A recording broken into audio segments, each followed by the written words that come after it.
there's two incidents actually. I can remember one time because I wouldn't say early, but in my 20s.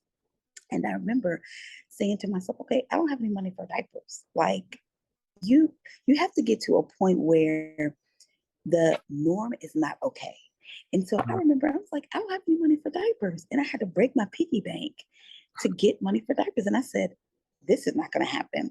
Then the second time when I was in that food stamp line, and listen, men, women, we all go through things. But for Yeah. me, I told myself, I will never, ever be here again. And it's no shame to people that are there, but you can't stay there. And that Yeah. was my mindset. So I had to learn about money.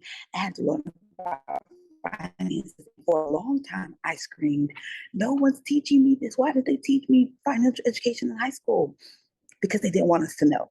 And so it's our job as people that do know the information to share it with mothers. And I said, I'm going to teach every mother I know about financial education and how to build generational wealth for their children. And I've been on that mission ever since. That's great. And why women, mothers in Pacific? Why is it important for mothers to become financial literate? Well, two reasons come to mind.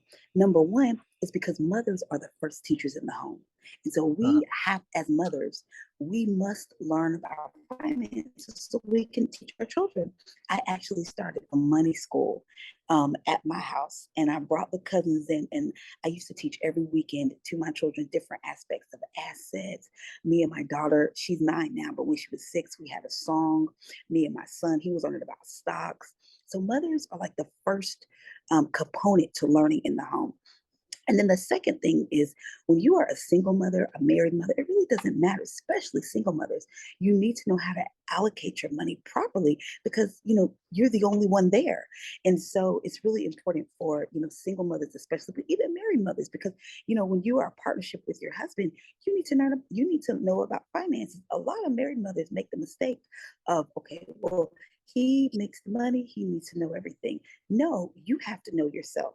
So those are the two reasons. Mothers in general need to know about money and finances, and we are the first teachers of our children. And so we need to be equipped with the knowledge so we can make sure we pass it down.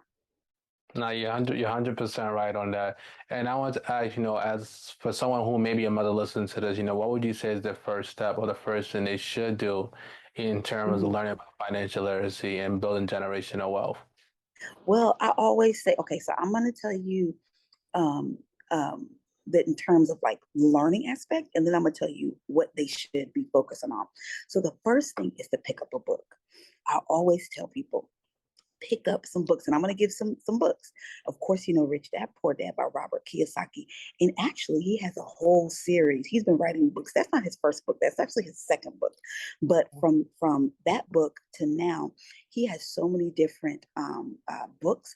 He has How the Rich Have Gotten Richer. I just read that like a month ago. Amazing book, and it actually talks about the recession and how to build wealth in any recession, any downturn. So that's a good book. Um, the Richest Man in Babylon. It talks about, assets and really how to find wealth within. So those are just two books. I have like a criteria of books off the top of my head, but I'm just going to start with that.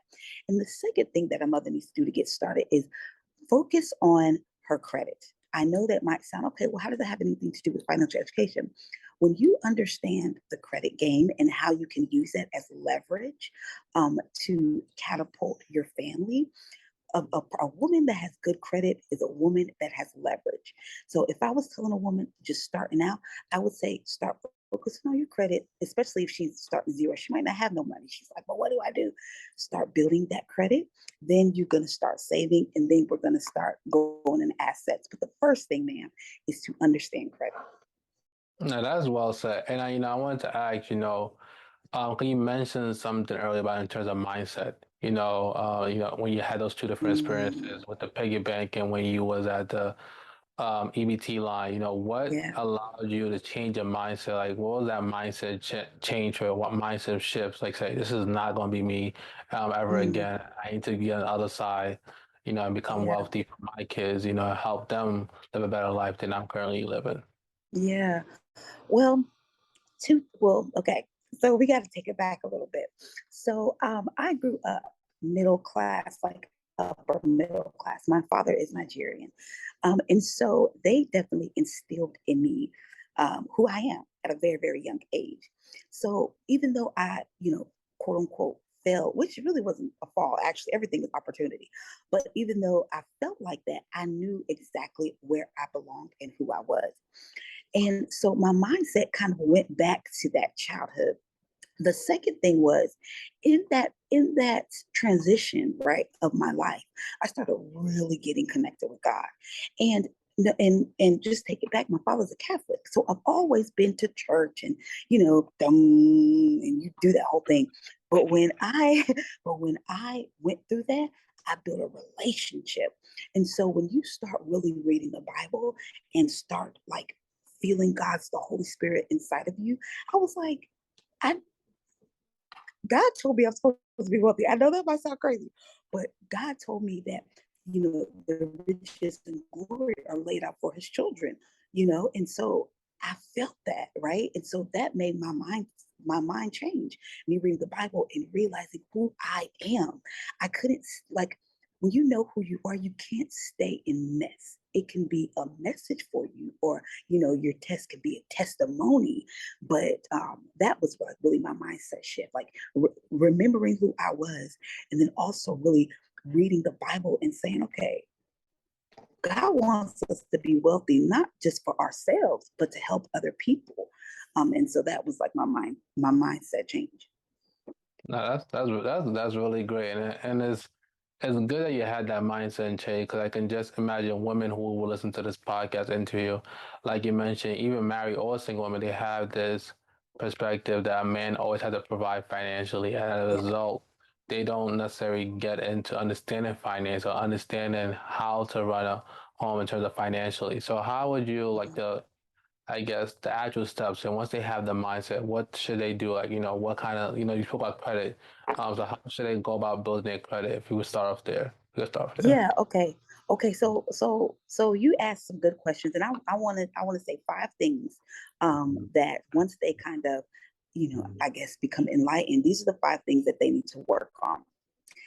They need to, first of all, work, and then we're going to go back to credit, but work on your credit, work on acquiring a new skill, work on purchasing assets, work on getting around people that have the same mindset, right? And then work on estate planning, like wills and trust, right? So I know that's a lot, but it's a lot, but it can take you very, very far.